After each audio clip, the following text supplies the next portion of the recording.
నమస్కారం. పెళ్ళిలో ఒక వంతు అన్నమాట వసంతం పోయడం. అది ఏమిటంటే ఆడపడుచు ఒక కొత్త చీరలోను ఒక మన చెక్క బొమ్మను పడుకోబెట్టి దాని మీద వసంతం పోస్తుంది. పోసి వధూవరులు కూర్చుని ఉంటారు కదా, వాళ్ళ మీద పడేలాగా ఇలా ఇలా ఊపుతుంది అనమాట. ఆ వసంతం ఆ వధూవరుల మీద, పెళ్లి కూతురు పెళ్లి కొడుకు మీద పడుతుంది. అప్పుడు ఒక చిన్న పాట పాడతారు, అది పాడతాను. పాలు పొంగే శ్రీరామా, పాలు పొంగే శ్రీరామా, బాలుడు లేచి ఉన్నాడు, పుచ్చుకోండి పుత్రుణ్ణి. పేపరు చదువుకోవలను, రాజకీయాలేమో రోజు రోజు మారుచున్నవి, నీవే చూసుకోవే పుత్రుణ్ణి.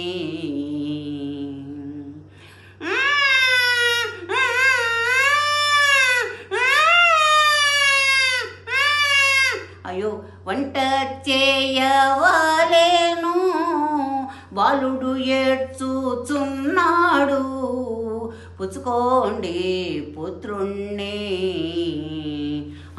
ఆఫీసుకు వెళ్ళాయే తయారు కావలను, నీవే చూసుకోవే పుత్రుణ్ణి.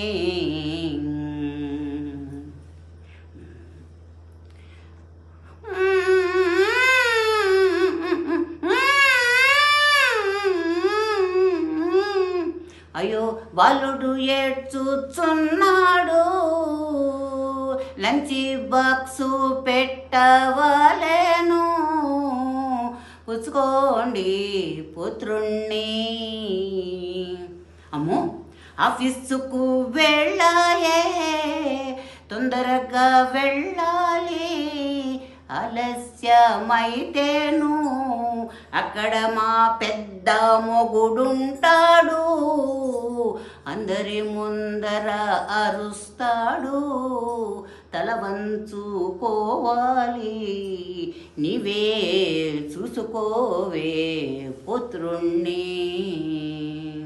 అయ్యో అంతలోనే మేనత్త వచ్చేనమ్మా, పుత్రుణ్ణి అప్పగించపోయేను.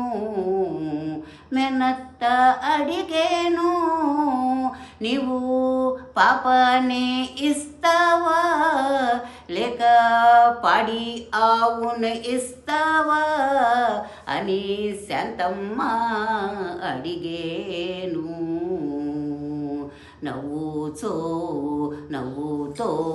ఆవ చందన పబొమ్మను ఆడపడుచుకు అప్పగించి సంతోషముగా ఉండిరి దంపతులు.